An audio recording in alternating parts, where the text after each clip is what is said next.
롯데투자증권 글로벌 상품 영업팀 김혜진입니다. 어디서나 쉽게 볼 수 없는 파생상품 뉴스를 만날 수 있는 뉴스3 시간입니다.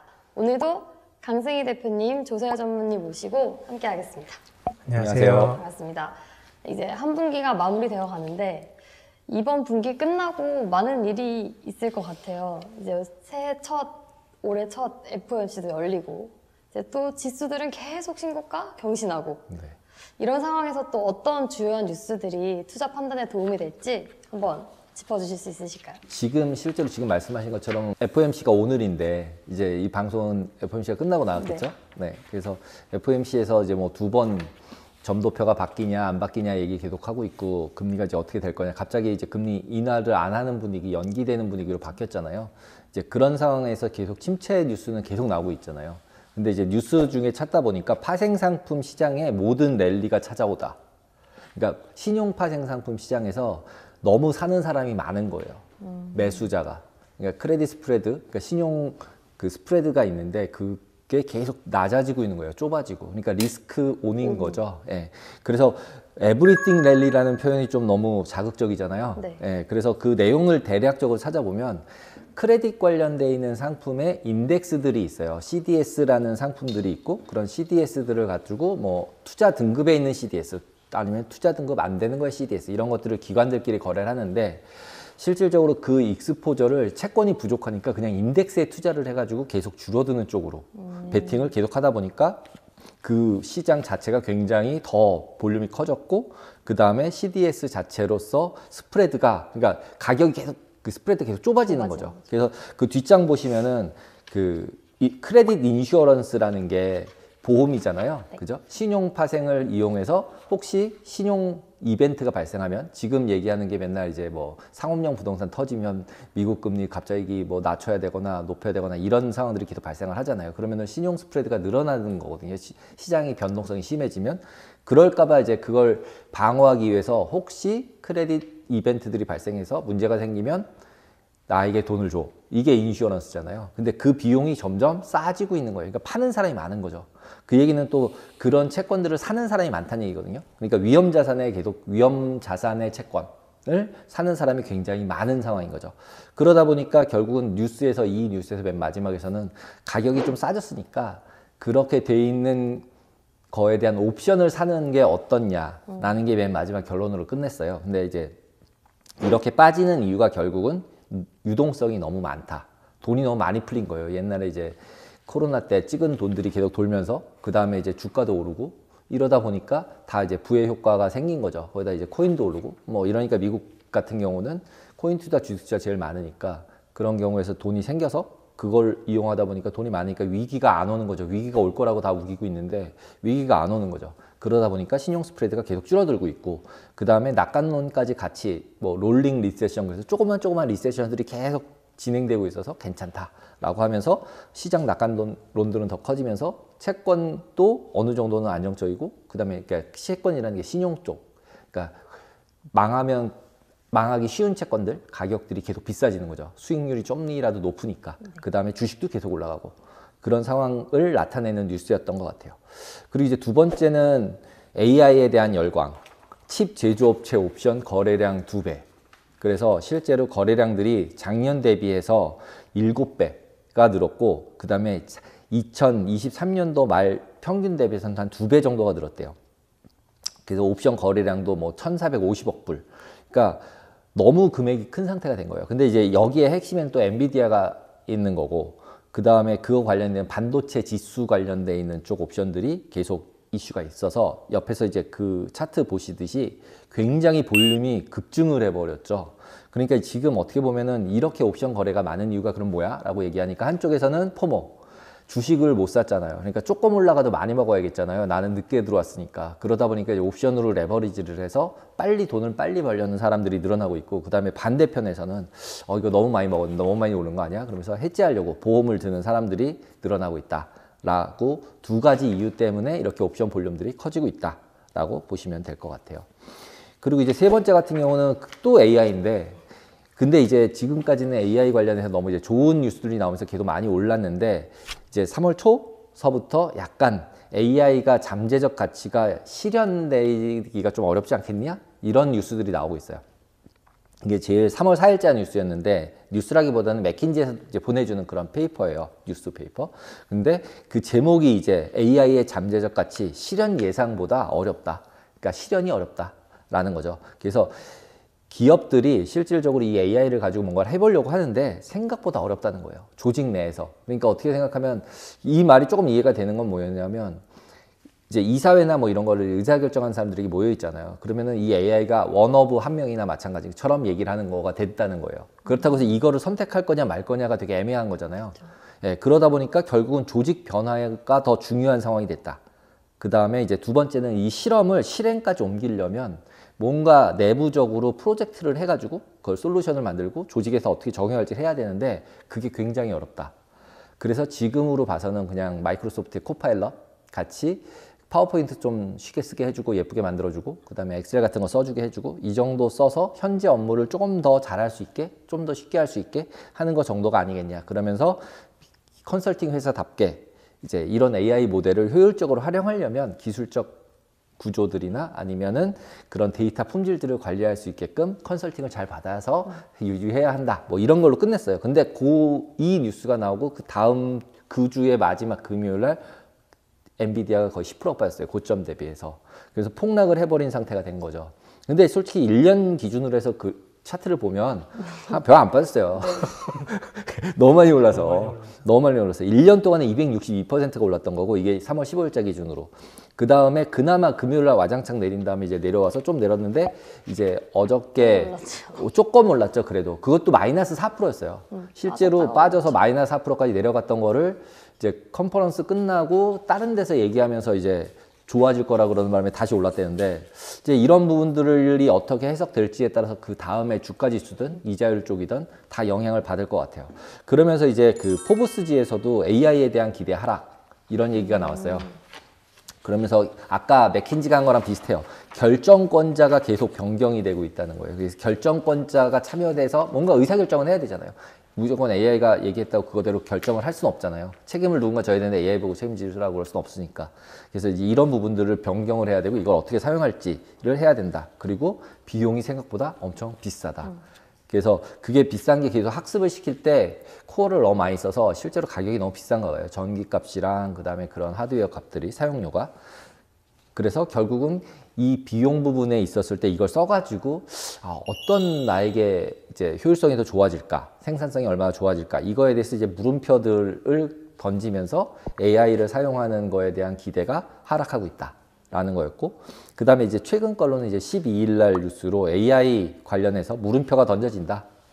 똑같아요. 앞에서부터. 클라우드 서비스 업체들, 아마존, 마이크로소프트, 구글들 자체도 내부적으로 조용히 생성형 AI에 대한 기대를 낮추고 있대요.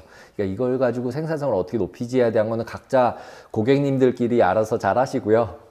그거에 대해서는 어떨까? 그 다음에 이 과금들이 너무 비싼 거 아닌가? 이런 생각들을 하기 시작을 하고 있다. 그래서 영업사원들이나 프로덕트 매니저들 같은 경우들도 이 비용들이나 그 다음에 정확성은 떨어지는 거잖아요. 확실하게. 추론은 잘할 수 있지만 그래서 정확도가 떨어지는 부분들을 판단하려면 결국 개인의 어떤 사람의 역량들이 들어가고 있기 때문에 이 부분에 대해서 비용을 계속 지출하는 거에 대해서 좀 불안해한다.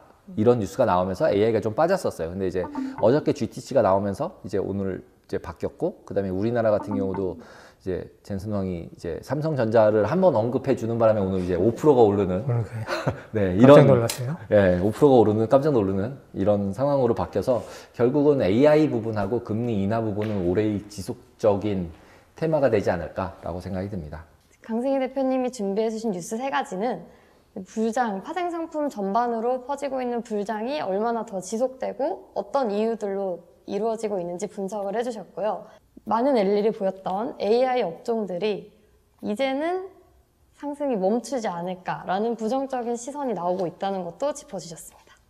그러면 다음은 조세호 전무님이 가져오신 뉴스를 한번 같이 보도록 하겠습니다.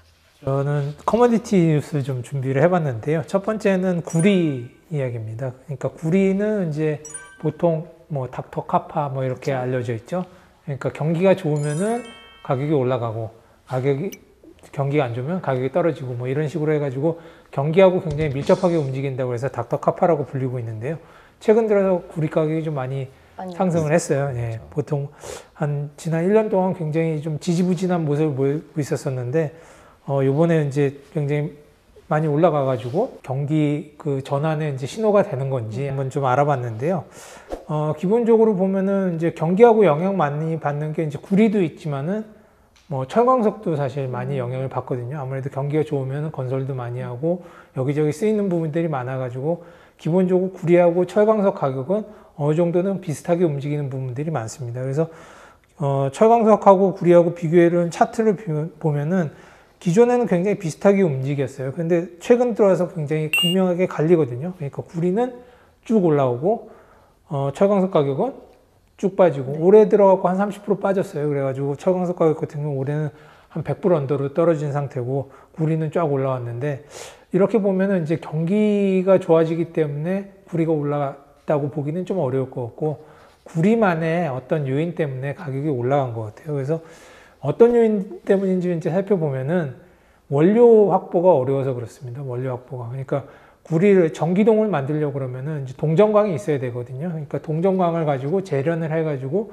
전기동을 만드는데 그 원료를 구하기가 굉장히 어려워졌어요. 그러니까 예전보다 굉장히 좀 더 비싼 가격을 줘야지만은 원료를 구할 수가 있는 상황이 됐거든요. 그렇기 때문에 보통 보면 이제 TC라고 그러죠. 그러니까 전기동하고 원료하고 그 사이, 그러니까 전기동하고 동전광하고 그 차이가 TC가 보통 되는데 그게 재련업체의 마진입니다. 그래서 원료를 사가지고 만들어가지고 판매하는 게 이제 그 전기동인데 그 사이 먹는 게 이제 저건데 그게 굉장히 많이 떨어졌어요. 그러니까 스팟 같은 경우에는 지금 뭐 톤당 한 11불대로 빠져 있는 상태거든요. 그러니까 장기 계약의 TC가 보통 한 80불 정도 되는 걸로 보면은 11불이면은 굉장히 낮아진 겁니다. 그러니까 두 달 동안에 한 76%가 빠진 상태거든요. 그러다 보니까 이제 돈이 안 되니까 지금 재련업체들이 그러면 우리 생산 못 하겠다. 그래서 이제 우리 좀 쉬어야 되겠다라고 얘기를 하면서 이제 가격이 확 올라간 거고요. 그래서 그런 요인이 깔려 있다 이렇게 보시면 될 것 같아요. 그래서 지금 현재 상황은 원료 구하기가 굉장히 어려운 상황이다. 그래서 원료 구하기 힘들어서 지금 마진이 안 나오다 보니까 지금 어느 정도 중단하려고 마음을 먹은 거고 그렇기 때문에 지금 가격이 올라간 상태라고 보면 되는 거고 그다음에 원료를 구하기도 어렵지만은 원료를 구하려는 업체 수도 굉장히 많이 늘어났습니다. 그러니까 지금 작년 같은 경우에는 이제 중국에 신규 재련 시설이 한 78만 톤 정도 늘어났거든요. 그리고 올해도 한 15만 톤 정도 더 늘어날 거로 지금 예상이 되고 있습니다. 그러니까 원료는 구하기 힘든데 그걸 쓰겠다는 재련업체는 캐파시티는 지금 더 늘어나 있는 상태거든요. 그리고 지금 중국 이외에 이제 다른 나라 같은 경우에도 지금 늘어날 캐파가 한 200만 톤 정도 됩니다. 그러다 보면 이제 예상할 수 있는 게 당분간은 정말 동전광 구하기가 쉽지 않겠구나라는 생각이 들고요. 그러다 보니까 이제 생산 차질이 이제 생기는 겁니다. 하지만은 지금 현재 그 전기동 상황을 보면은 뭐 수요 측면에서는 그렇게 아직까지 나아진 것 같진 않아요. 그러니까 뭐 중국 경제도 아직 별로 안 좋기 때문에 지금 뭐 동전광 쓰는데도 아직 그렇게 많이 늘어나지 않고 그러다 보니까 지금 재고 수준은 상하이 쪽에 있는 재고 수준은 뭐 팬데믹 이후로 최고치로 지금 높여 있는 상태거든요. 뭐 펀더멘탈적으로는 크게 바뀌진 않았지만은 좀 센티멘트 쪽으로는 좀 많이 좀 바뀌고 있는 것 같아요. 그러니까 재고도 많고 경기도 아직 안 좋지만은 당분간 좀 잘못하면은 가격이 좀 많이 올라갈 수도 있겠다라는 생각들을 하고 있는 것 같아요. 왜 그러냐면은 이제 구리 쪽에 이제 문제점 같은 경우에는 동전광 확보가 어렵고 그다음에 신규 광산에 대한 투자가 지금 잘 이루어지지가 않고 있거든요. 그러니까 원료 확보도 안 되는 데다가 신규 광산 투자를 지금 안 하고 있으니까 지금 현재 경기가 안 좋기 때문에 이 정도 수준으로 버티고 있는데 경기가 좀만 살아난다 그러면은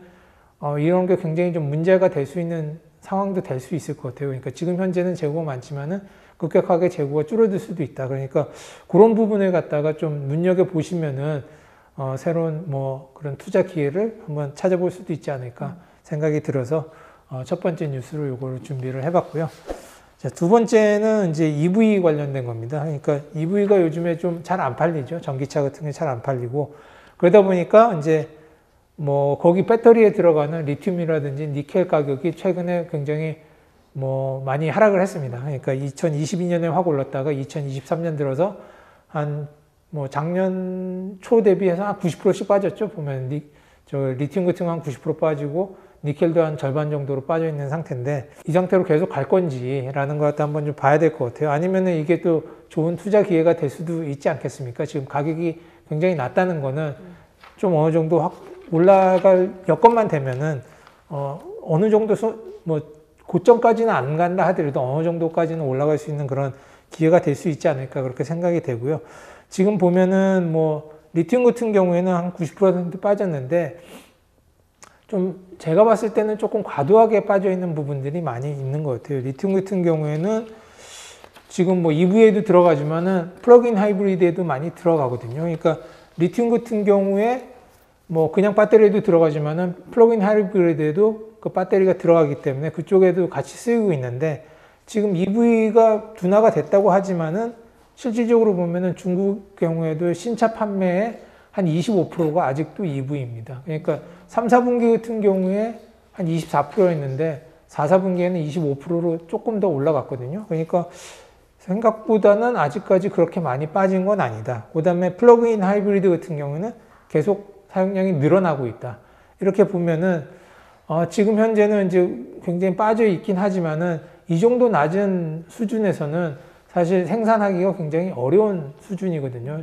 리튬을 갖다 생산해봤자 사실 돈이 안 되는 거고 신규 투자는 생각도 못하는 레벨입니다. 그러니까 향후에 이제 EV가 나간 다음에 신규 투자를 어느 정도 해줘야지 늘어났을 때 그게 물량 확보가 되는데 지금 현재 가격 수준에서는 신규 채굴도 안 되고 그다음에 미래를 위한 투자도 지금 안 되고 있는 상태이기 때문에 지금 굉장히 낮은 수준이면은 어떤 트리거 요인만 잠깐 좀 생긴다 하면은 지금 현재로서는 좀 튈 수도 있는 그런 환경이라고 생각을 합니다. 그렇기 때문에 제가 봤었을 때는 이런 리튬 같은 경우에도 좀 관심을 가주시는 게 좋을 것 같고 뭐 CME 같은 데도 뭐 리튬 선물은 이제 상장이 돼 있긴 하거든요. 아직까지는 뭐 거래량이 그렇게 많지는 않지만은 예, 어느 정도 뭐 좀씩 유동성도 생기고 있는 거니까 이제 그런 쪽도 좀 관심을 가지시면 좋을 것 같고 작년 초만 해도 사실 이게 백오데이션이 굉장히 많이 컸거든요. 그러니까 현물가보다 이제 선물가가 굉장히 낮게 유지가 됐었는데 지금 현재로서는 지금 현재는 콩탱으로 바뀌어가지고 보면 선물보다 원화물 가격이 그러니까 근원물보다 원화물 가격이 높은 상태인데 이게 원화물이 더 커지다 보면 이제 그 캐리 트레이드들이 발생을 하게 됩니다. 그러니까 현물을 사고 이제 원화물을 파는 그런 트레이드도 생길 수가 있기 때문에 그렇게 되면 이제 근원물이나 아니면 현물 쪽에 이제 수요가 많이 몰릴 수가 있거든요. 그래서 그런 점을 감안한다 그러면은 리튬 같은 경우에도 조금 관심을 가져볼 만한 품목이 아닌가 싶어서 한번 준비를 해봤고요. 그다음에 세 번째는 이제 뭐 완전히 아닌데 이제 그 제조업 관련된 얘기입니다. 그러니까 IRA하고 칩스 뭐 이런 게 이제 미국 제조업을 부활시킬 수 있을런지 이런 주제로 한번 준비를 해봤는데 그동안은 이제 뭐 국제화 이렇게 갖고 세계가 다 분업화되지 않았었습니까? 그러니까 뭐 미국 같은 경우에는 이제 거기에 가장 큰 혜택을 누린 국가라고 볼 수가 있는데요. 그러니까 온 세계에서 가장 싸게 만든 걸 갖다가 자기들이 사가지고 굉장히 물가도 작고 그다음에 풍요롭게 이제 생활할 수 있는 그런 여건을 마련하는데 이걸 점점 바꾸고 있는 추세죠. 이제 공급망 같은 경우에도 워낙 중국에다가 뭐 의존하는 게 많다 보니까 이제 뭐 전략물자라든지 아니면 뭐 반도체라든지 이런 것들이 너무 중국에 의존하다 보니까 이제 우리가 직접 생산을 해야 되겠다. 그래서 뭐 IRA도 도입을 하고 뭐 칩스 뭐 이렇게 해가지고 지금 다 미국으로 이제 뭐 자기네 나라에 있는 뭐 회사는 물론이고 이제 동맹국들의 이제 공장들도 다 미국으로 옮기려고 지금 하고 있습니다. 앞으로 다른 나라 제조업들은 다 죽고 이제 미국으로 다 넘어가서 미국이 이제 제조업의 강국이 될 수 있을 것인가라고 생각해 보면은 저는 뭐 쉽지는 않을 것 같다라는 생각을 해보는데요. 첫 번째 이제 그래프를 보시면은 이제 이게 그 제조업 관련된 컨스트럭션 스펜딩입니다. 그러니까 2022년에 비해서 2023년이 2배 정도 늘었습니다. 그러니까 그만큼 많은 돈을 갖다 부어가지고 이제 제조업을 갖다가 공장을 짓고 있다는 얘기죠. 미국 같은 경우에. 그리고 이제 이게 뭐 보면은 당분간은 계속 유지가 될 것 같고요. 근데 이럼에도 불구하고 보면은 한 세 가지 요인 때문에 조금 쉽지 않을 것 같은데 첫 번째는 가격 경쟁력입니다. 그러니까 미국에서 만들면은 비싸요. 그러니까 IRA나 뭐 이런 보조금을 준다 하더라도 그래도 비쌉니다. 예, 그러니까 여기 보시면은 첫 번째가 이제 태양광 패널 관련된 건데요. 그러니까 첫 번째가 제일 위에 게 이제 미국이죠. 미국이고 제일 끝까지 갔는데 보조금을 줘가지고 요만큼으로 줄인 겁니다. 예. 그러니까 원래 보조금을 안 줬으면 훨씬 더 비쌌겠죠. 그다음 제일 밑에 게 중국입니다. 예. 중국은 그만큼 싸죠. 그러니까 그 가운데 것들은 이제 뭐 동남아산들인데 보면 중국에는 작년에 이제 이 태양광 패널을 갖다가 2배 정도 늘려가지고 현재 세계 전체 수요의 한 3배 정도 되는 양을 갖다가 중국에서 만들고 있습니다. 태양광 패널 같은 경우에. 그러다 보니까 이제 뭐 덤핑으로라도 수출을 할 수밖에 없는 상황이고 그러다 보니까 이제 전 세계 패널 시장들을 갖다가 뭐 거의 중국산이 이제 차지를 다 하고 있는 거죠. 그러다 보니까 이제 미국에서는 이제 거기에 다 의존할 수 없기 때문에 IRA 통해서 이제 보조금도 주고 그다음 관세도 높게 매기죠. 그러니까 지금 태양광 패널 같은 경우는 미국에서 관세가 14% 정도 되는데 중국산은 25%를 매기고 있습니다. 그럼에도 불구하고 경쟁하기가 굉장히 어려운 상황이죠. 그런데 이제 중국 같은 경우에는 자기네에서 만들면은 25%가 물려지니까 동남아로 또 공장 이전을 했거든요. 동남아에서 만들어가지고 이제 미국으로 수출을 하는 겁니다. 그러다 보니까 미국에서는 동남아산도 이제 우회 수출하다 보니까 여기도 이제 관세를 높여야 되겠다고 하고 있다가 이제 일단 6월까지는 유예를 한 상태고요. 그러다 보니까 이제 미국 업체들은 야 이거 IRA 보조금만 가지고는 안 될 것 같아. 관세를 더 높여야 될 것 같아. 관세를 더 높여야 지금 뭐 25% 갖고 14% 25% 갖고는 안 되고 더 높여야 된다고 얘기를 하고 있는데 만약에 여기서 관세를 더 높이게 되면은 사실 미국 같은 경우에는 뭐 이런 태양광 쪽 전환이라든지 이런 거는 상당히 좀 늦어질 수밖에 없을 것 같고 그다음에 이쪽 관련된 산업들도 지금 미국에서 뭐 공장이나 만들고 이렇게 하지만은 뭐 이런 것 때문에 보호해가지고는 사실 경쟁력이 생기기는 쉽지 않지 않습니까? 그래서 이런 부분에서 참 미국에서 공장들은 굉장히 많이 짓고 있지만은 가격 경쟁력을 맞추기는 또 그건 또 다른 문제구나라는 생각이 좀 들고요. 그다음에 이제 공화당 같은 경우에는 IRA에 대해서 반대를 하고 있죠. 그래서 트럼프가 당선되면 IRA 없애겠다고 지금 그러고 있지 않습니까? 그러니까 만약에 뭐 당선된다 그래도 IRA 자체를 없애기는 쉽지는 않을 겁니다. 하지만은 줄일 수는 있겠죠. 보조금 자체를 갖다 줄일 수 있으면은 지금 현재로서도 경쟁하기 어려운데 과연 줄였을 때 보조금 줄였을 때 경쟁이 될 수 있을까라는 생각을 해보면 조금 회의적인 부분들이 있습니다. 그다음에 두 번째로 보는 건 이제 고용인데요. 우리나라도 제조업 관련된 그 인원을 충원하기가 쉽지는 않지만은 미국은 더 어렵습니다. 지금 팬데믹 때 보면은 굉장히 사람 구하기 어려웠잖아요. 근데 지금 팬데믹 끝나고 그다음 경기도 약간 주춤하면서 다른 분야들 같은 경우에는 그래도 좀 사람 구하기가 좀 쉬워졌다고 그래요. 하지만은 제조업은 아직까지도 쉽지 않다고 합니다. 왜냐면은 제조업체에서 일하고 싶어 하는 사람들이 그렇게 많지는 않거든요. 아무래도 뭐 지방이고 아무래도 뭐 도심이 아니고 딴 쪽에 좀 떨어진 데서 근무를 하다 보니까 제조업 같은 경우에는 미국도 여전히 사람 구하기가 아직 어렵습니다. 그리고 제조업체에서 일하는 사람들의 연령 자체도 일반 전체 평균보다 높습니다. 그렇기 때문에 지금 현재 미국 같은 경우에도 점점점 15세부터 64세 인구들이 줄어들고 있는 상황이거든요. 그런 상황에서는 점점 더 제조업체에서 일할 수 있는 사람들을 갖다 구하기는 점점 더 어려울 것으로 생각이 됩니다. 2030년까지 퇴직할 그 제조업체 인원, 근로자 인원들이 한 250만 명 정도 되거든요. 그러니까 지금 뭐 얼마 안 남지 않았습니까? 2030년을 봤자 한 6년 남았는데 뭐 거기서 원래 일하던 사람도 줄어드는 형편인데 지금 공장은 계속 짓고 있는 거고 그러면은 거기서 일할 사람들은 어디서 테슬라가 만들고 장만을 얘가 만들고 그렇게 하면 되겠죠. 근데 뭐 과연 그렇게 될 수 있을까? 전자동화를 시킬 수 있을까 하는 그런 부분에 있어가지고 일단 사람 구하기 어려운 부분도 미국이 제조업으로서 다시 강국이 되는데 굉장히 제약이 될 거다 이런 부분이고요. 세 번째는 이제 속도입니다. 그러니까 첫 번째 그 기사에 이제 나온 거 보면은 이제 TSMC 관련된 기사인데요. TSMC가 공장을 미국에도 짓고 있고 일본에도 짓고 있죠. 근데 일본은 계획대로 진행이 되는데 미국은 딜레이 되고 있다는 얘기입니다. 그러니까 왜 그러냐면은 일본은 뭐 반도체 쪽으로 다시 한번 강국이 되기 위해서 정부에서 굉장히 집중적으로 몰아주고 있죠. 그러니까 30억 달러 지원도 해주고 그다음에 건설한다고 했을 때 다 뭐 건설 인부라든지 뭐 이런 거 갖다가 확보할 수 있도록 굉장히 많은 지원을 하고 있거든요. 그렇기 때문에 올해 이제부터 이제 첫 생산을 갖다가 공장을 가동을 할 계획이 이제 예정대로 이제 다 진행이 되고 있고요. 미국은 그렇게 안 되고 있습니다. 그러니까 미국 같은 경우에는 지금 아까도 말한 것처럼 사람도 일단 구하기 어렵고요. 그다음에 대만에서 이제 기술자들을 보내가지고 이제 거기에 공장 건설을 하겠다고 그러는데 비자도 안 나오고 있죠. 그러니까 우리나라도 뭐 비슷한 상황인데 뭐 배터리라든지 이쪽 관련해서 미국에서 공장 짓고 있는데 미국에서 사람 구하기도 어렵고 우리나라 사람이 가기에도 비자를 안 내주는 그런 형편입니다. 그렇기 때문에 사람이 없어서 지금 진척이 안 되고 있는 부분이고요.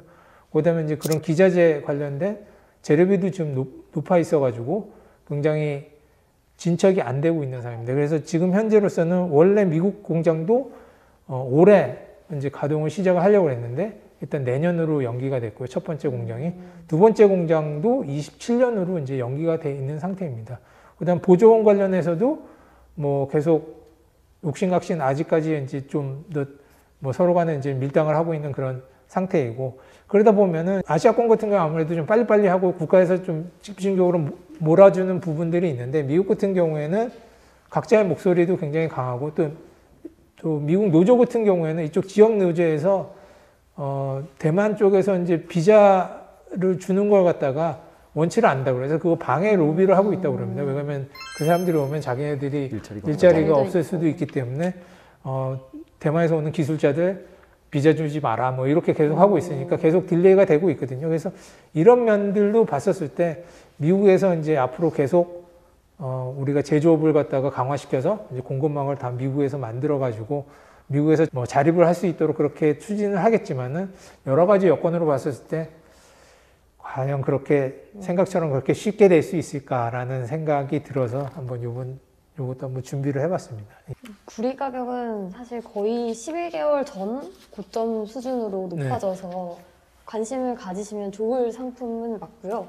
근데 말씀 주신 것처럼 사실 수급은 계속 재고 상황이 낮다는 소식은 1년 내내 있었어요. 네. 그래서 이게 정말 수급에 대한 우려보다는 센티멘트가 좀 많이 반영이 된 것 같아서 많이 반영됐죠. 예. 좀 유의하시면서 투자하시면 좋을 것 같고요.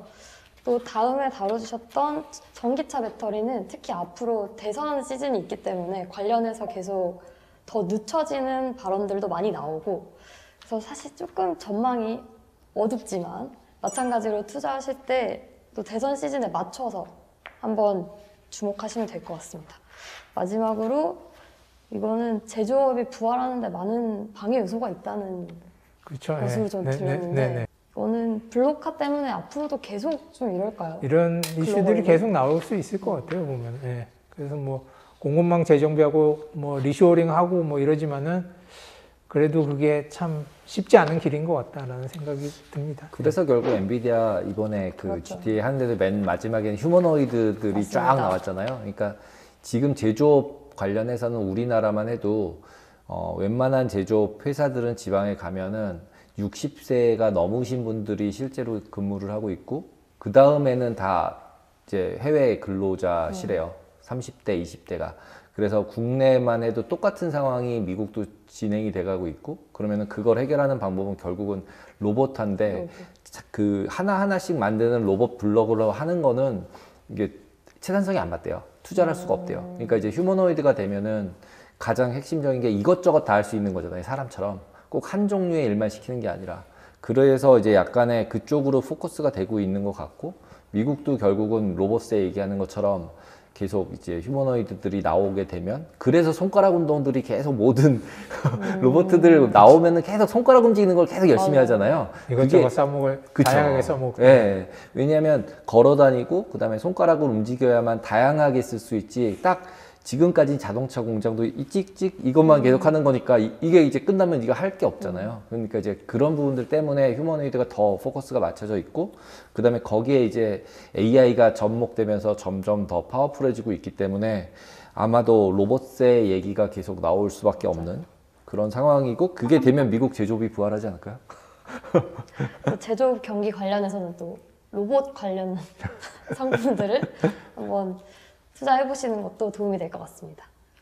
네, 이게 1분기가 마감되었는데 좀 이제 다시 리오프닝이나 뭔가 금리 인하된다는 분위기 때문에 상당히 뭐 이슈들이 많은 것 같습니다, 요즘에. 소화하기 다소 어렵지만 또 뉴스 3을 통해서 주요 뉴스들만 간추린 것이 많은 도움이 되기를 바라겠습니다. 오늘도 감사합니다. 네, 감사합니다. 감사합니다.